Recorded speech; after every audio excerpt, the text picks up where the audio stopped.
गांव का मुख्य बाजार है जहां सुबह सुबह काफी चहल पहल है। छोटे छोटे दुकानदार अपनी दुकानें सजा रहे हैं। रामलाल भी अपनी सब्जी की दुकान लगाता है। अरे ललिता, जरा जल्दी जल्दी हाथ चलाओ, ग्राहक आने वाले होंगे। सब्जियों को अच्छे से सजाओ ताकि लोग देखकर ही खरीद लें। ललिता, जो रामलाल की बेटी है, वह हाँ में सिर हिलाकर सब्जियों को ठीक से लगाने लगती है। रामलाल भैया, आज तो टमाटर बहुत ताजे लग रहे हैं। कितने रुपए किलो में दे रहे हैं? बहन जी, आज टमाटर 20 रुपए किलो है, लेकिन आप रोज की ग्राहक हैं, इसलिए मैं आपको 18 में दे दूंगा। अरे वाह भैया, तुम तो हमेशा अच्छा भाव लगा देते हो, इसलिए तो मैं हमेशा तुम्हारे दुकान से ही सब्जी खरीदती हूँ। इसी बीच एक आदमी जो बाहर से आया लगता है, रामू के दुकान के पास आता है।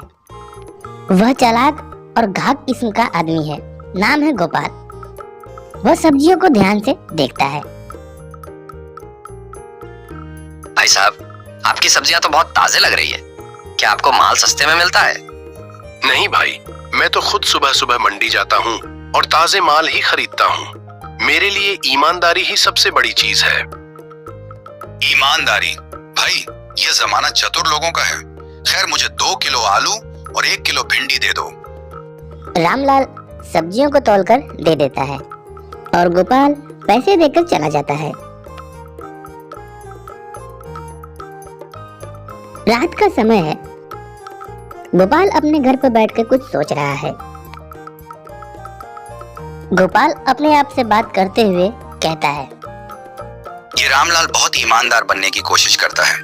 अगर मैं इसे ठग लूं तो मजा ही आ जाए। वह एक योजना बनाता है कि कैसे रामलाल को बेवकूफ बनाकर उसके पैसे हड़प सकता है। अगले दिन सुबह गोपाल फिर से रामलाल की दुकान पर आता है। गोपाल चिंता का भाव दिखाते हुए रामलाल से कहता है, अरे रामलाल भाई, कल जो आलू और भिंडी तुमसे खरीदी थी, उसमें से आधी सड़ी हुई निकली। ऐसा कैसे हो सकता है? मैं तो खुद देखभाल करके ही सब्जी बेचता हूँ। मैं सच कह रहा हूँ। मैंने अपने परिवार के लिए सब्जी ली थी, लेकिन आधी बेकार निकली। अब मुझे मेरे पैसे वापस चाहिए। ठीक है भाई, मैं तुम्हें नए आलू या भिंडी दे देता हूँ, या फिर पैसे ही लौटा देता हूँ। गोपाल पैसे ले लेता है और मन ही मन मुस्कुराता है, क्योंकि उसकी चाल सफल हो गई थी। कुछ दिन बीत जाते हैं। गोपाल का लालच बढ़ जाता है।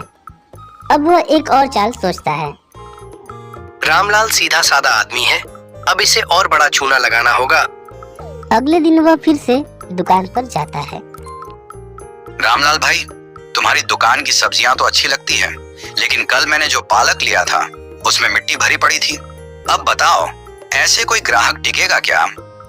रामलाल शर्मिंदा होते हुए कहता है, भाई, ये तो बड़ी गलती हो गई। मैं ऐसा नहीं चाहता था। चलो, मैं तुम्हें कुछ और पालक दे देता हूँ या फिर पैसे लौटा देता हूँ। गोपाल फिर से पैसे ऐड कर चला जाता है।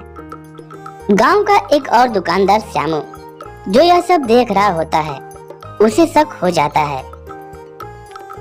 वह रामलाल को चेतावनी देता है। रामलाल, तुम्हें नहीं लगता कि यह आदमी बार बार बेकार सामान मिलने का बहाना बना रहा है? हाँ भाई, अब तो मुझे भी शक होने लगा है, लेकिन मैं सबूत कैसे जुटाऊं? सुनो रामलाल भाई, इस बार जब वह शिकायत लेकर आए तो कुछ ग्राहक और दुकानदारों को बुलाकर उसे रंगे हाथ पकड़ लो। अगले दिन जब गोपाल फिर से आता है तो रामलाल पहले से ही तैयार रहता है। रामलाल भाई, कल जो तुमने टमाटर दिए थे वे तो खराब निकले। अब मुझे पैसे वापस चाहिए। रामलाल चुपचाप इशारा करता है, जिसके बाद कुछ अन्य दुकानदार और ग्राहक भी वहाँ इकट्ठा हो जाते हैं। गोपाल, तू हर बार कोई ना कोई शिकायत लेकर आता है। अब सच सच बता, तू ठग तो नहीं है? अरे नहीं नहीं, मैं तो बस अगर सच में मेरी सब्जियां खराब होती तो सिर्फ तुझे ही क्यों मिलती, और किसी को तो कभी शिकायत नहीं हुई। भीड़ से भी लोग हामी भरने लगते हैं। गोपाल का झूठ पकड़ में आ जाता है। डर के मारे गोपाल माफी मांगने लगता है और कहता है कि वह आगे से कभी किसी को धोखा नहीं देगा। मुझे माफ कर दो। मैं लालच में आ गया था। देखो गोपाल, अगर तुम्हें गांव में रहना है तो ईमानदारी से रहो, वरना तुम्हारी जगह जेल में होगी। भीड़ भी उसकी बात पर सहमति जताती है। गोपाल शर्मिंदा होकर गांव छोड़कर चला जाता है। रामलाल फिर से अपने काम में लग जाता है और गांव के लोग उसे और भी ज्यादा सम्मान देने लगते हैं।